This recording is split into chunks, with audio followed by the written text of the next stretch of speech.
गुरुवाविष्टु सुपुरकं गुरुराशसंभूषितं चिंता चिंत समस्त वेद निपुणं शिरूपपन्था गोविन्दाभितमुज्ज्वलं वरदनं भक्तानां सुन्दरं वन्दे विश्वगुरुं च दिव्यभगवतं हि विजयप्रदं देवं दिव्यतमं सुछन्दवदनं बालार्कचेलाञ्चितं सान्द्रानन्दपुरं सदैकवर्णं वैराग्यविद्याम्बुधिं श्रीसिद्धान्तनिधिं शुभोक्तिलचितं सारस्वतानम्बरं वन्दे तं सुभदं मदीकशरणं निशिशरं श्रीधरं श्रीसिद्धान्त सरस्वतीति विदित गौरीयगुरुवर्णये भात भानुरिव प्रभात गगने गौरसङ्कीर्तनं मायावादतिमिङ्गिलोदर गतानुधित्य जीवनिमान् कृष्णप्रेम सुधाब्दिगहन सुखं राधाप्रभुं तं भजे नमो गौरकिशोराय भक्तावधूतमूर्तये गौराङ्गी पद्मभृङ्गाय राधाभावनिशिविने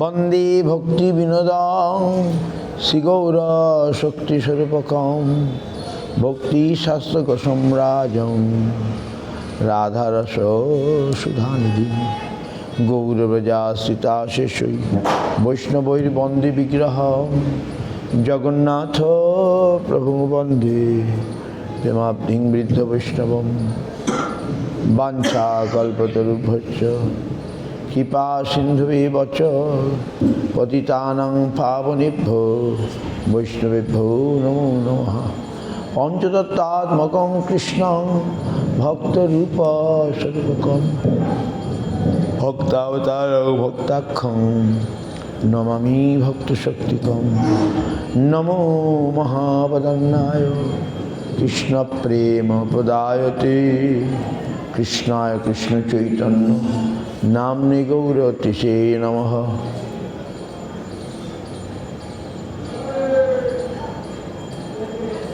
जयतां श्रुतौ पंगो मम मन्दमतिर्गति मत्सर्वस्व पदाम्बुजो राधा मदनमोहन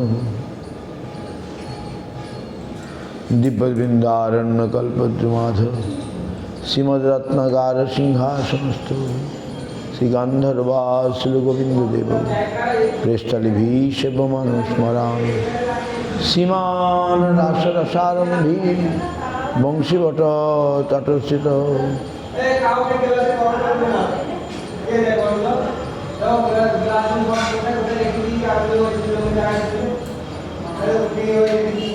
कर्षण वेणुसन गोपी गोपीनाथ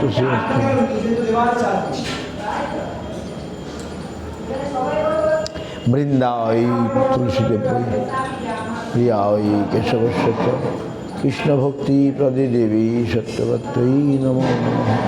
अथो नत्वा मंत्रगुरून् गुरून् भागवतार्थदान् वेशान् जगद्गुरून् नत्वा ततो जय मुदिरे जय सपरिकर श्री गुरु गौरांग गांधर्वा गोविंद सुंदर पाद पद्मनां जय श्री कृष्ण चैतन्य प्रभु नित्यानंद अद्वैत गदाधर शिवासादि गौर भक्तवृंद हरे कृष्ण कृष्ण कृष्ण हरे हरे हरे राम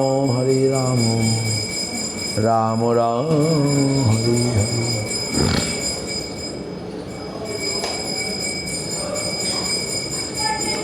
हरे मोरे लोक सुन चैतन्य मंगल चैतन्य महिमा जाति जानिबे सकल कृष्ण लीला भागवती कहि वेदव्यास चैतन्य लीलार व्यास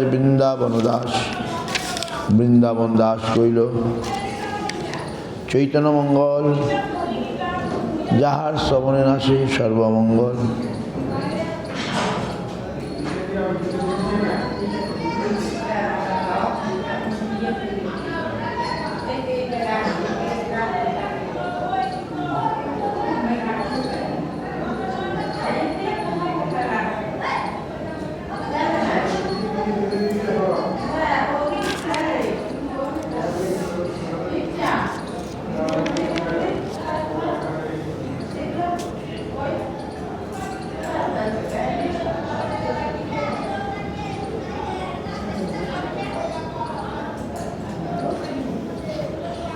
আপনারা সকল বৃন্দাবনে যাবেন, বৃন্দাবনের মহিমা এখানে বর্ণনা আছে।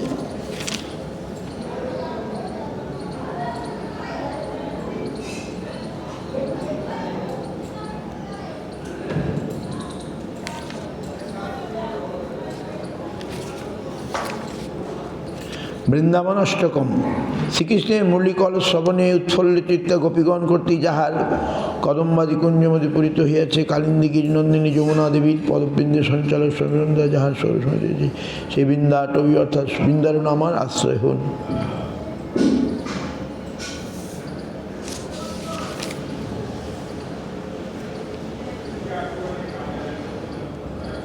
জয় জয় রাধা মাধব, রাধা মাধব জয় দেবীর প্রাণধন হে।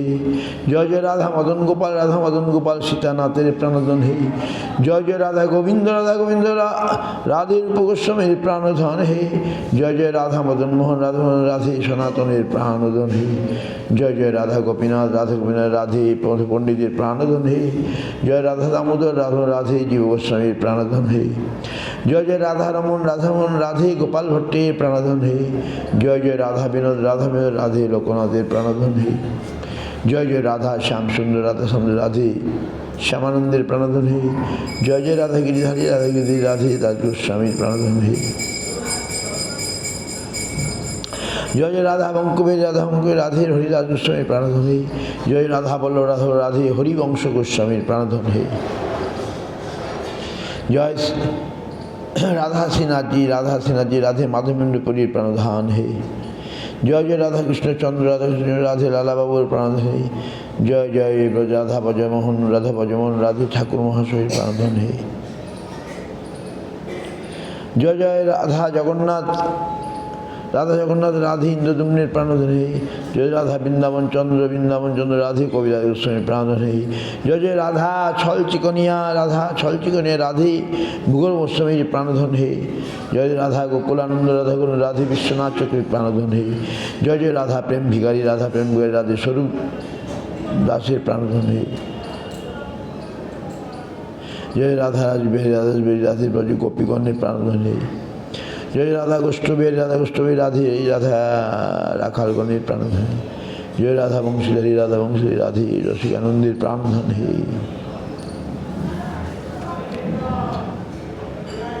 বৃন্দাবন উৎপত্তি সম্বন্ধে প্রথমত ধর্মসংহিতায় গোলকখণ্ডে অসংখ্য ব্রহ্মাণ্ডপতি গোলকেশ্বর পরিপূর্ণ দেব জনার্দন সাক্ষাৎ প্রভু ভগবান শ্রীকৃষ্ণ ভুবার হরণের জন্য ভুলোকে গমন করেন।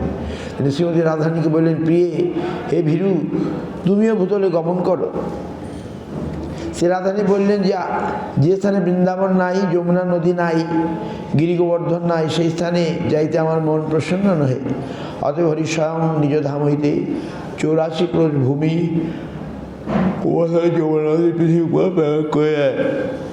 ওই সমাগত 84 ক্রোশ বৃন্দাবন, চতুর্বিংশতি বনযুক্ত সর্বলোক বন্দিত।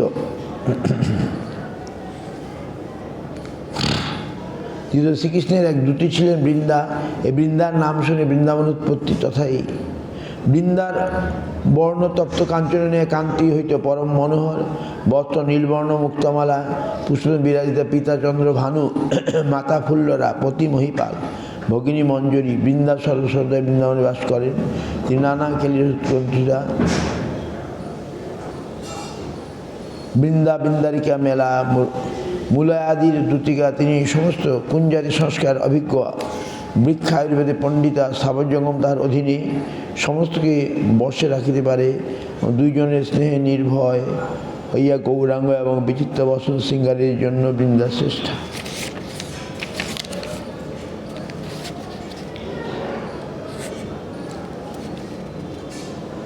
তুলসী তথা বৃন্দা বৃক্ষ হইতে বৃন্দাবন উৎপত্তি। এই তুলসী দেবীকে তাহার পরিচয় ব্রহ্ম বৈবর্ত পুরাণের প্রকৃতিখণ্ডে 15 অধ্যায় হইতে নারায়ণ বললেন, বৎস নারদ, ধর্মরাজের মাধবী এই নামে বিখ্যাত পত্নী ছিলেন।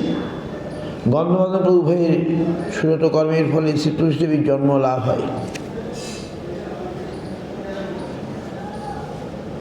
তিনি আমাকে প্রতিরূপে পাইবার জন্য ব্রহ্মাজির তপস্যা কঠোর করিতে লাগিলেন। তপস্যায় শ্রী ব্রহ্মাজি সুশ্রী তথায় গমন পরে বললেন, হে তুলসী, তোমার যাহা অভিলাষা বর প্রার্থনা করো, আমি তোমাকে তাহাই প্রদান করি। তুলসী কহিলেন, হে তাত, আমার মনে যে বাসনা আছে তাহা আপনাকে জানাইতেছি। আপনি সর্বজ্ঞ, সুতরাং আপনার সম্মুখে আমার কোনো আর লজ্জা কি আছে? আমি তুলসী, আমি পূর্বে গোলক ধামে এক গোপী ছিলাম।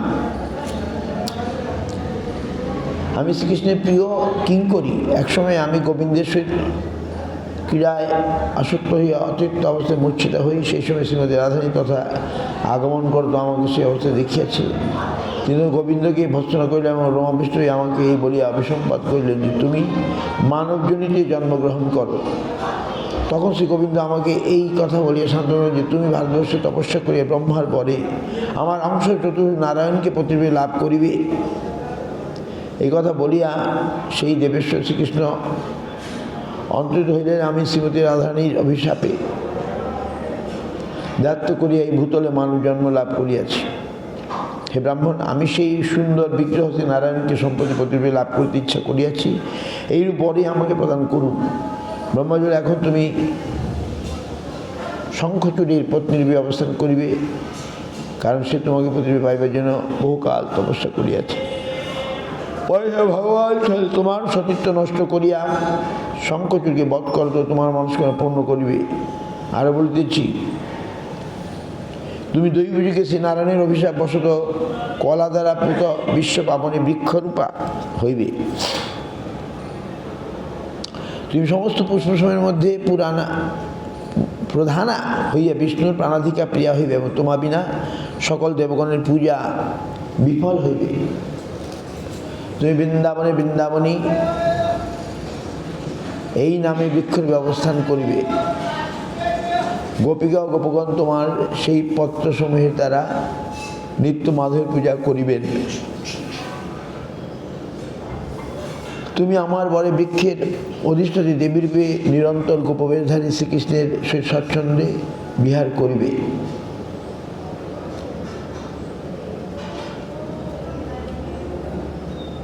মথুরা হইতে 10 কিলোমিটার উত্তরে, মাঠ হইতে 7 কিলোমিটার দক্ষিণে, ছত্তিশগড়ের 7 কিলোমিটার পূর্ব ভাগে বৃন্দাবন অবস্থিত। পঞ্চদশ বৃন্দাবনের পরিক্রমা অনুসারে মন্দির, শ্রীকৃষ্ণের লীলাস্থলগুলি দর্শন আপনার এই গ্রহের ক্রমানুসারে সে কোনো স্থানে যে কোনো সময় করিতে পারেন। তাই রাস্তার ভ্রম হইবে না এবং মন্দির দর্শন কোথাও বাদ পড়িবে না। আমি লেখক সেই রাস্তা দিয়ে পরীক্ষা করিয়া ক্রমশই লিপিত করিয়া দর্শন তারিখে ওই রাস্তার দুই পাশে নতুন নতুন মন্দির প্রতিষ্ঠাভাবে আরও মন্দির দর্শন বাধিত হইবে। এতে আপনাদের দর্শন আলোসা আরও বৃদ্ধিপ্রাপ্ত হইবে আশা করি। আমি এখন রমণরেতি অন্তর্গত ছটিগড়া বৃন্দাবন রাস্তায় ভক্তির দর্শন ক্রম আরম্ভ করিতেছি। রমণরেতিতে ছটিগড়া বৃন্দাবন রাস্তা অনন্ত ভক্তি নামক সিমেন্ট বাড়ি দ্বারা নির্মিত এক বিশাল দরজা দর্শনীয়। এই দরজা হইতে ছটিগড়ার দিকে চলিতে থাকিলে রাস্তার দুই পাশে কয়েকটি মন্দির দর্শন করা যায়, যেমন শ্রী গোবর্ধননাথ মন্দির,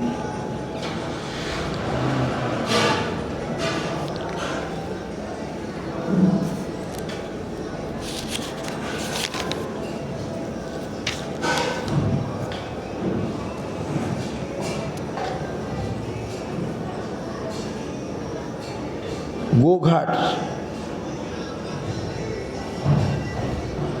কালীয় মর্দন ভগবান মন্দির। প্রাচীন যমুনার তটে এই মন্দির অবস্থিত। কালীয় নাগের আপনারা যখন বৃন্দাবন যাবেন, পঞ্চকোশী মানে 5 ক্রোশ হেঁটে হেঁটে পরিক্রমা করলে সব মন্দিরগুলো দর্শন হয়। প্রাচীন যমুনার তটে এই মন্দির অবস্থিত। এই স্থানে শ্রীকৃষ্ণ কালীয় নাগের মস্তকে নিত্য অবস্থায় এক অতীব সুন্দর শ্রীবিগ্রহ দর্শনীয়। কালীয় নাগকে দমন করিবার জন্য শ্রীকৃষ্ণ যে কদম্ব হইতে যমুনার জলে পতিত হইয়াছে, সেই কদম্ব বৃক্ষের নাম শ্রী কালীয় কদম্ব। কেলি কদম্ব নামে অদ্যাবধি জীবজনকে জীবিত অবস্থায় স্থান দিয়া তীরে উঠাইয়াছেন, জীবিত অবস্থায় দর্শন দান করিতেছেন। কৃষ্ণের লীলাকালের কদম্ব গাছ এখনও আছে। কালীয় নাগ যমুনা যখন যাবেন সেখানে দেখেন, ইট ইজ ফ্রম কৃষ্ণ's pastime time that Kadamba tree in Kaliyadaman place.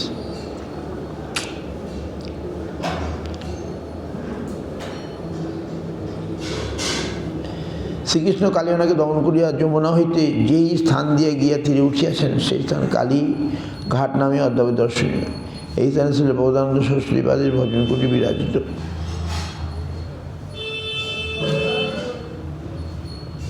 Srikrishna কালিয়নাকে দমন করে যমুনা হইতে কালীয় ঘাট নামে অদ্যাবধি দর্শনীয়।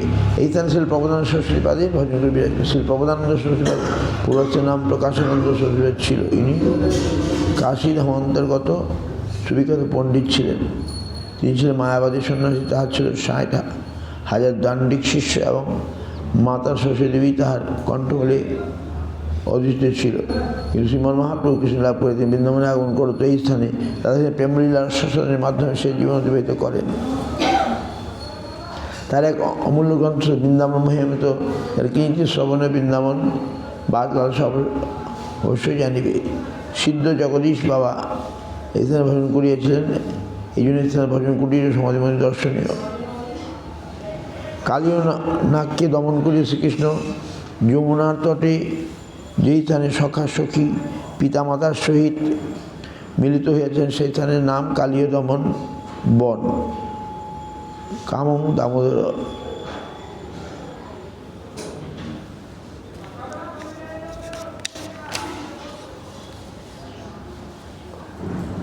কালিয়নাগের দমন লীলা। শাম্ভবু মন্বন্তরে ভৃগুবংশ সম্ভব বেদশিরা নামক এক মুনি বিন্ধ্যাচলে তপস্যা করিতেন। অশ্বশিরা নামক অপর এক মুনি তার আশ্রমে তপস্যার্থে সমাগত হইলে তাকে দেখিয়া রসরক্ত নয়নে বেদে বলতে লাগিলেন যে, হে বিপ্র, আপনি এখানে তপস্যা করিতে পারিবেন না, অন্যত কোথাও চলিয়া যান। তার প্রতি উত্তরে অশ্বশিরা বললেন, এই স্থান আপনার নয়, আমার নয়, মহাবিষ্ণুর। এভাবে উভয় তর্ক করতে চাইলে অশ্বশিরা বেদশিরাকে বললেন যে, তোমার ক্রোধ সর্পের ন্যায়, অথচ তুমি সর্প হও। বেদশিরা অভিশাপ দিলেন যে, তুমি ভূষণ্ড কাক হইয়া জন্মগ্রহণ করিবেন।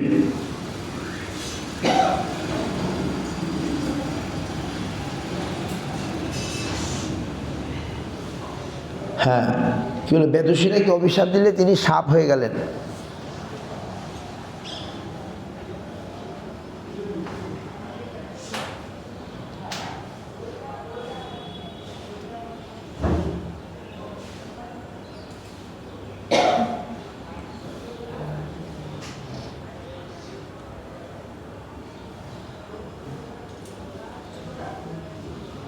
বেদশিরা অভিশাপ দিলেন যে, তুমি কাক হয়ে বোধহয় অবস্থান করো। সেই অশ্বশিরা নীলগিরি পর্বতে যোগীবর ভূষণ্ড কাক হয়ে জন্মগ্রহণ করলেন। সো কালিয়নাগ লীলা ইজ লাইক দ্যাট। শাম্ভু মন্বন্তর, ঋষি saint for Bedushira.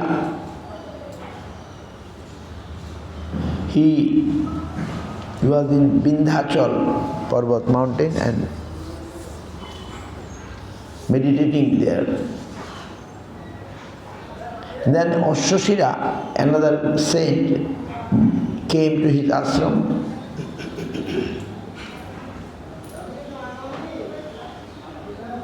Then Bedushira, by seeing him, he also came for meditation.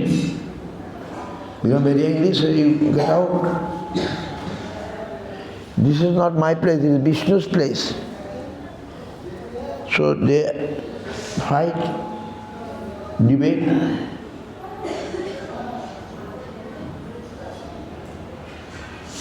বেদু বলেন যে তোমার ক্রোধ সর্পে নেই, তুমি সর্প হও। He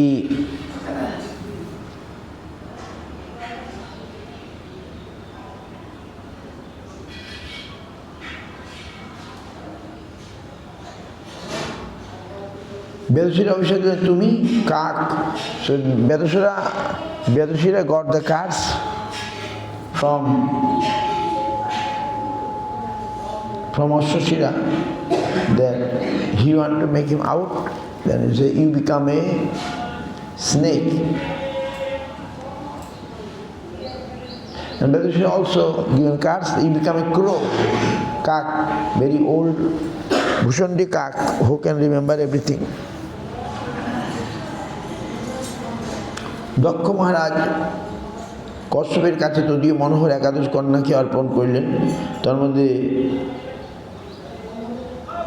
কদ্রু সকলের জ্যেষ্ঠা, সেই কদ্রু কোটি কোটি মহাসর্প প্রসব করেন। উভয়ের মধ্যে সর্বজ্যেষ্ঠা ফণিবর পরাৎপর শেষনাগ অনন্ত। সেই শেষনাগ হরির বাক্যানুসারে ভূমণ্ডল ধারণ করিয়া রহিয়াছেন এবং শ্রী ভগবান কুর্ম হইয়া তাহার আধার রূপে মহাভাব যুক্ত দীর্ঘ দেহ ধারণ করিলেন।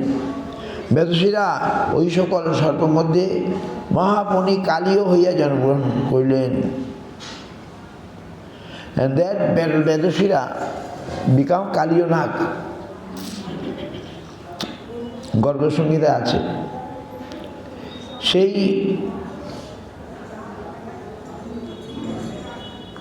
কদ্রু কোটি কোটি মহাসর্প প্রসব করে, তারা সকলেই মহাযোদ্ধা, দুঃসহ বিষবলে বলিয়ান, উষ্ট্র মহামণিধর। তার মধ্যে কেহ শতানন, কেহ শতানন। বেদশীর ওই সকল সর্পের মধ্যে মহাফণি কালীয় হইতে জন্মগ্রহণ করিলেন।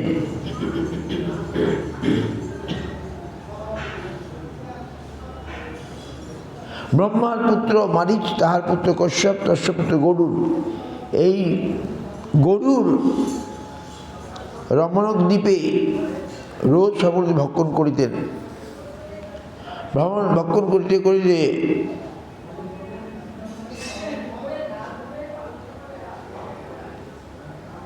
কি হলো, এই গরুর রমণক দ্বীপে রোজ সর্পগুলিকে ভক্ষণ করিতেন। তাহাতে তাহারা ক্ষুব্ধ ভয়কাতর হইয়া গরুকে বলিলেন যে, হে গরু, তুমি সাক্ষাৎ বিষ্ণু বাহন, অতএব তুমি যথাবিধি মাসে মাসে পক্ষে পক্ষে প্রতিগৃহ হইতে বিক্ষতরে আমাদের প্রদত্ত অমৃত প্রভৃতির উপচার এবং একটি করে সর্প পর্যায়ক্রমে বলিরূপে গ্রহণ করো। সেই অনুসারে গরুকে নিত্য দিব্য বলিদান করতে লাগিলেন। একদা কালীয় গৃহে বলি প্রদানের পালা পড়লে সে গরুর বলি সকল স্বয়ং ভক্ষণ করিলেন।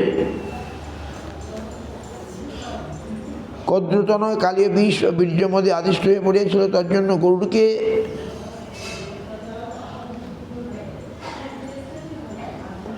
গরুরকে গণা কথা আমার পদার্থ বলে নিজে ভোজন করতে, গরুরকে গণনা না করিয়া স্বয়ং সমুদায় বলি ভোজন করিয়াছিল। কালীয় নিজেই দেওয়া তা দূরের কথা, অন্যের প্রতি বলিও নিজে ভোজন করতে লাগিল। গরুর এই অবস্থা দেখিয়া ক্রোধে তাহার উপর আক্রমণ করিলেন। কালীয় ভয়ে সপ্ত সমুদ্র, সপ্তদ্বীপ ইত্যাদি স্থানে উপস্থিত হইয়া কোথাও রক্ষা পাইলেন না। তাহার পর ভয়াতুরা কালীয় দেবদেব শেষনাগের অনন্ত চরণ প্রান্তে গমন করিলেন এবং তাহাকে প্রণাম ও প্রদক্ষিণ করিয়া ব্রহ্মার জন্য প্রার্থনা জানাইলেন। তখন শেষনাগ বললেন যে, তুমি কোথাও জন্ম পাইবে না, তবে এক কাজ করো। পূর্বকালে সৌভরী মুনি শ্রী বৃন্দাবনে যমুনার জলে তপস্যা করিবার সময় শ্রী মীনগণ চতুর্পাশে বিচরণ করিতেন। সে গরুরা সে তাদের ভক্ষণ করিত। তাতে মীনগণ দুঃখিত হইয়া মুনির নিকট প্রার্থনা জানাইলে, তুমি গরুকে অভিশাপ দিলে সে এখান থেকে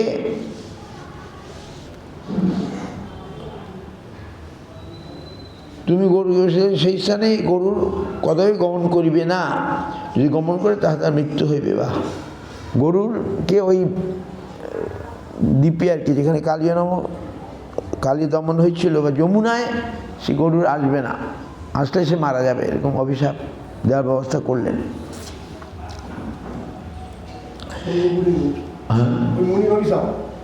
হ্যাঁ, ওইখানে গরুর সব সাপ মাছের বাচ্চা সব খেয়ে নিচ্ছিল।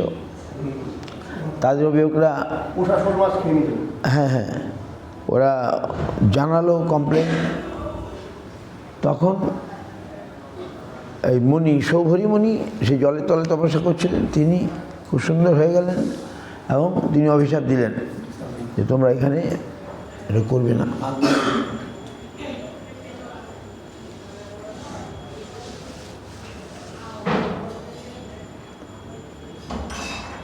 ইহাতে মিনগণ দুঃখিত হইয়া মুনির নিকট প্রার্থনা জানালেন। মুনি গরুকে অভিশাপ দিলেন যে এই স্থানে গরুর কদাপি আগমন করিবে না, যদি আগমন করে তবে তার মৃত্যু হইবে। সেভাবে গরু আর ওই স্থানে গমন করে না। অতএব তুমি যে স্থানে গমন করো তার বাক্যানুসারে স্বয়ম্ভু তাদের বাক্যানুসারে ভারতের কালীয় সপরিবার বন্ধু বান্ধব সহ শ্রী যমুনার জলে অবস্থান করতে লাগিলেন। কালীয় বিষাগ্নি দ্বারা সেই জল পাক হইয়া সর্বদাই ফুটিত, অথচ তাহার উপর দিয়ে পক্ষী মানে পক্ষীরাও যেতে পারত না। সে কালীয়ের এত বিষে পক্ষীরাও যেতে পারত না। হ্যাঁ, একদিন একথা শ্রীকৃষ্ণ গোপগণ সঙ্গে বনে গমন করিলেন। সেই দিন বলরামের গমন হয় নাই। শ্রীরাম সুদাম আদি সখাদের নিয়ে কৃষ্ণ আসলেন, সেদিন বলরাম আসলেন নাই। বলরামের কিছু ছিল, জন্ম নক্ষত্র জন্মতিথি ছিল সেদিন। একথা সে গোপগণ সঙ্গে বনে গমন করিলেন, সেই দিন বলরামের বনে গমন হয় নাই। কেউ কেউ বলে থাকেন যে সেই দিন বলরামের জন্মতিথি ছিল। সখা গোবৎসগণ গ্রীষ্মকালীন রৌদ্র তাপে অত্যন্ত তৃষ্ণার্ত হইয়া সেই যমুনার জল পান করিলে গতপ্রাণ হইয়া সকলে শরীরের নিকট পতিত হইয়া রহিলেন এবং শ্রীকৃষ্ণের অমৃতবর্ষণী দৃষ্টিতে পুনর্জীবিত হইয়াছিল। কালীনাকে দমন করিবার জন্য শ্রীকৃষ্ণ যমুনার পার্শ্বে কদম্ব বৃক্ষ হইতে লম্ফ দিয়ে জলে পতিত হইলেন। এখানে সকল বৃক্ষাদির মৃত্যু হইলেও এই কদম্ব বৃক্ষের মৃত্যু হয় না। এই যে মৃত্যু আপনারা দেখবেন, কদম্ব ট্রি উইল নেভার ডাই।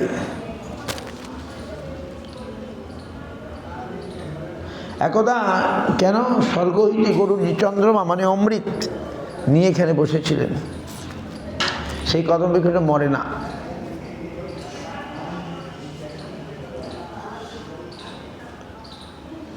তখন বৃক্ষ সুধা স্পর্শে অমরত্ব লাভ করিয়েছিল। নাগ শ্রীকৃষ্ণকে জলে বিহার করতে দেখিয়া ক্রোধ শরীর দ্বারা শ্রীকৃষ্ণের শরীরকে বেষ্টিত করিয়া বনা সব উন্নত করত দর্শন করতে লাগিল। কৃষ্ণ ওই গাছ থেকে অমর যে গরু বক্ষ থেকে ঝাঁপ দিয়ে পড়লেন জলে, তাতে আরও রয়ে গেল কালীয়। তারপরে সুর দিয়ে পেঁচিয়ে নিল, কিন্তু কৃষ্ণকে পেঁচাতে পারে? কৃষ্ণ লাভ দিয়ে তার মাথায় উঠে গেলেন, উঠে তাকেও আঘাত করতে লাগলেন আর নৃত্য করতে লাগলেন, তাণ্ডব নৃত্য একবারে।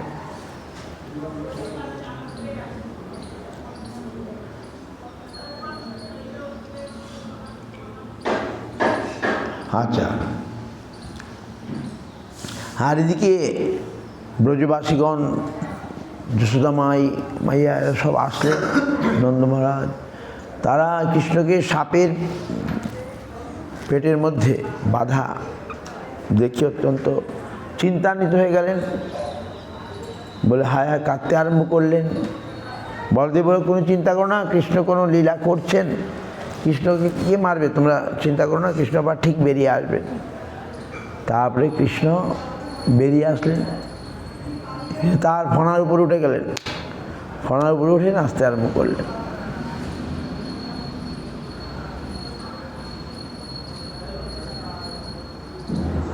হে রাজন, সেই বিচিত্র তাণ্ডবনীতে কালীর সহস্র ফণা ও গাত্র ভগ্ন হইয়াছিল।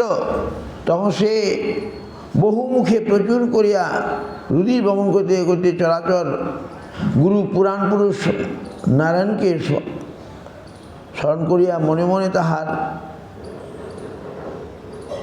শরণাগত হইয়াছিল।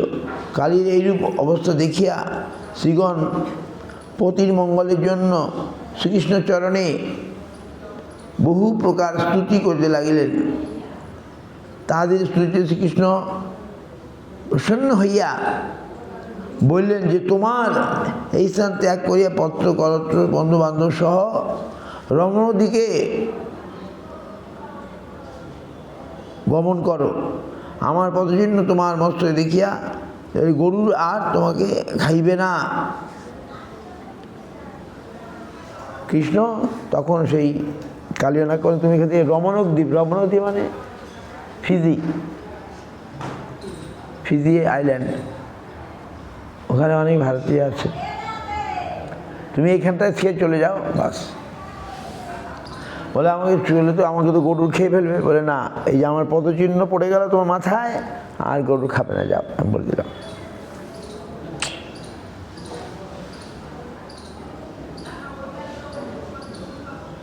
তারপরে কালীয়নাগ স্তুতি করে রমণ গমন করিলেন। কালীয়নাগ চলিয়া গেলে সমুদ্র জল বিষহীন এবং অমৃততুল্য হইয়াছিল।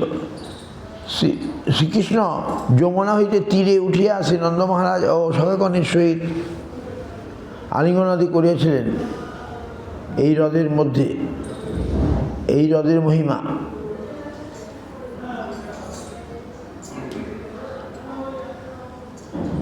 হে বসুন্ধরে, কালিয়ের সহিত হ্রদে গমন করিয়া তথায় ক্রীড়া করিয়া তথা স্নান মাত্রে লোক সর্বপাপে ওই নিশ্চয়ই মুক্ত হয়। এই হ্রদে প্রাণত্যাগ করে সে আমার ধামে গমন করে।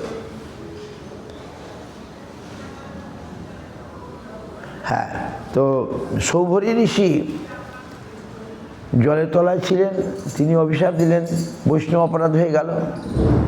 বৈষ্ণব অপরাধের পরিণাম কি? তার সংসার বাসনা জেগে গেল। জলের তলে 1000 বছর ধরে তপস্যা করছেন, তখন মাছের খেলা দেখে, মাছের ভোগ বৃত্তি দেখে তারও সংসার বাসনা জেগে গেল। জটা জোট বড় নিয়ে তিনি রাজার বাড়ি চলে গেলেন। রাজার 50টা কন্যা ছিল, 50টা কন্যাকেই তিনি বিবাহ করতে চাইলেন। রাজা তখন ভয়ে, যদি বলেন না তাহলে তো অভিশাপ দিয়ে দেবে। রাজা তখন বলে, না না মণি ঠাকুর, আমাদের নিয়ম আছে, আমাদের স্বয়ংবরা হবে, আপনি স্বয়ংবরাতে আসুন, আমার কন্যা যদি আপনাকে মালা দেয় তাহলে আপনি বিবাহ করতে পারবেন। তখন সৌভরী ঋষি ভাবলেন, আমি তো বৃদ্ধ হয়ে গেছি, আমাকে কে মালা দেবে? যোগের পাওয়ারে এবারে যুবক হয়ে গেলেন, সুন্দর। তো তখন এত সুন্দর হলেন, 50টি কন্যায় তাকে মালা দিল। তিনি 50টা ঘর বানালেন, 50টা ঘরে ভোগ করতে আরম্ভ করলেন। কিন্তু 50টা সৌভরী হতে পারলেন না। Only Krishna can do that. Only Krishna can become 50 Krishna, but Saubhari has so much yoga power, he cannot become 50 Saubhari. He has to go 50 times to 50 wives. তিনি খুব ভোগ করলেন। তার মানে বৈষ্ণব অপরাধের কি ফল? যদি আমরা বৈষ্ণব অপরাধ করি, আমাদের সংসার বাসনা জেগে যাবে। জলের তলে তপস্যা করেও আজকে তার সংসার হয়ে গেল। তিনি যোগ বলে ভোগের ব্যবস্থা করে দিলেন, কিন্তু এই জন্য আমাদের সবসময় সাবধান। ওই সৌভরী ঋষি গরুরকে অভিশাপ দিলেন, ওই মাছেরা তাকে কমপ্লেন করেছে, মাছেরা তাকে অনুযোগ করেছে যে গরু আমাদের খেয়ে ফেলে, আপনি এটা ব্যবস্থা করুন। সামান্য মাছের কথায় কেন? তিনি গরুর বিষ্ণুর ভক্ত, তার বাহক, তার প্রতি অপরাধের ফলে সৌভরী ঋষির সংসার বাসনা জেগে গেছে।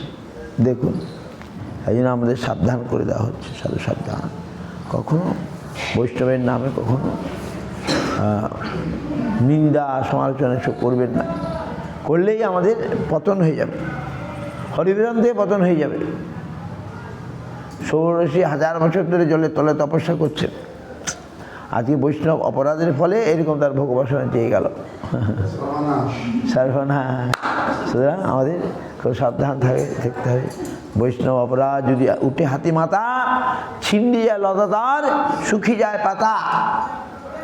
সৌভরী ঋষির উদাহরণ, আর কালীয়নাগ দমন লীলার এই কথা ভাগবতে আছে। আমাদের সাবধানে চলতে হবে, খুব সাবধানে। কালীনাগের স্থান এখনও আছে, আপনি যখন যাবেন দেখবেন খুব সুন্দর, পঞ্চকোশী পরিক্রমার মধ্যেই পড়বে। আগে আমি করেছি অলওয়েজ পরিক্রমা। আচ্ছা, আর কাল তারপরে আসবেন ইমলিতলা, ওখানে চিরঘাট আছে, চিরঘাটে সবাই জল নেয় মাথায়। যমুনা আছে, দর্শন করবে। যমুনা দর্শন করলে মুক্তি লাভ হবে। মুক্তি মানে ভক্তি। তো যমুনার দর্শন করে আর সব মন্দির আছে, 5,000 মন্দির আগে ছিল, এখন তো বোধহয় 10,000 হবে। নাও মেবি 10,000। বিফোর ছিল স্বামী মহারাজ 5,000, নাও মেবি 10,000 মন্দির সব দর্শন করা যায় বৃন্দাবনে। গৌর প্রেমানন্দী হরি। আরে হয়, এটা কীর্তন করি, এটা কীর্তন করি, তাড়াতাড়ি শেষ হয়ে গেল। নন্দ দুলালো ঘনশ্যাম, নন্দ দুলালো ঘনশ্যাম, নন্দ দুলালো ঘনশ্যাম।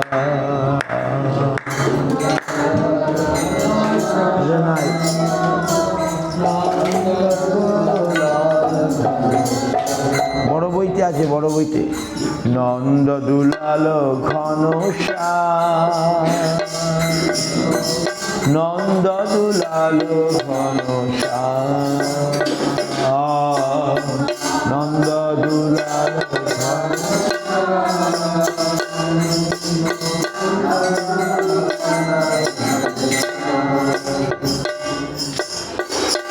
জয় গিরিধারী মুকুন্দ মুরারি,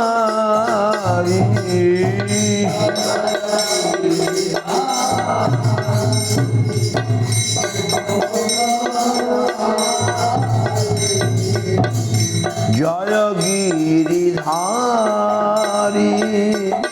মুকুন্দ মুরারি,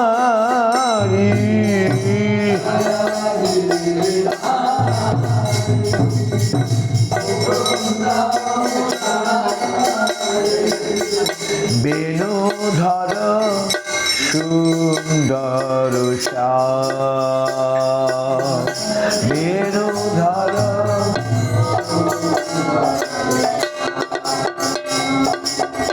নন্দ দুলালো ঘনশ্যাম, নন্দ দুলালো ঘনশ্যাম।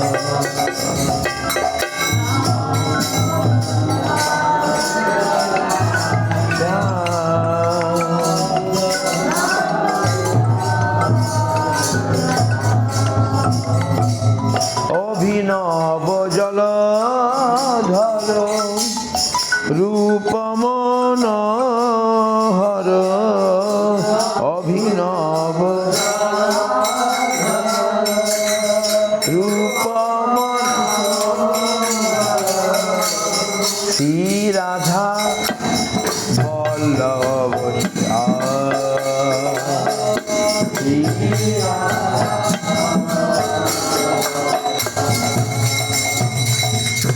নন্দ দুলালো ঘনশ্যাম, নন্দ দুলালো ঘনশ্যাম, নন্দ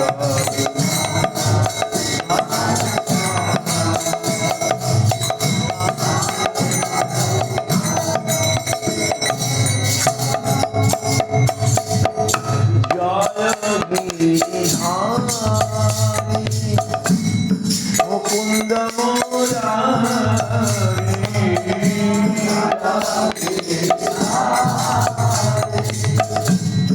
মুকুন্দ বেণুধর সুন্দর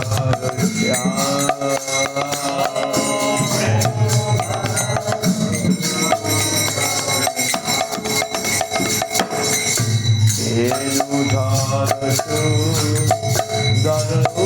সুন্দর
গোপাল ভট্ট দাস রঘুনাথ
गुरु गौरांग राधा मदन गोपीनाथ तुलसी महाराज की हरिनाम दाम दुर्गा रोज दुनिया में दीपदान महोत्सव की आज 14টা বাতি দিতে হবে বিষ্ণু মন্দিরে 14টা বাতি আর কালকে দীপাবলি করতে হবে কালকে দীপাবলি হ্যাঁ রাধাকুণ্ডে সব দীপ দিতে হবে আর সব জায়গায় দীপ দিতে হবে আর রাধাকুণ্ডে দীপ দিতে হবে আর পরশুদিন অন্নকূট মহোৎসবে যারা যোগদান করবেন বলেন তারা সব যোগদান করতে পারে নানাভাবে সেই সেবা টেবা করবে অন্নকূট মহোৎসবের জন্য ভিক্ষা করো সবাই কিছু কিছু দেবে অন্নকূটের জন্য সবাই মিলে করলে ভগবান খুশি হবেন আমি একা করলে ভগবান অত খুশি হবেন না সবার থেকে কিছু কিছু 1 টাকা 1 টাকা নিয়ে করলে ভগবান বেশি খুশি হবেন ঠিক আছে তাহলে অন্নকূট মহোৎসবের জন্যে সবার থেকে কিছু ভিক্ষা করবেন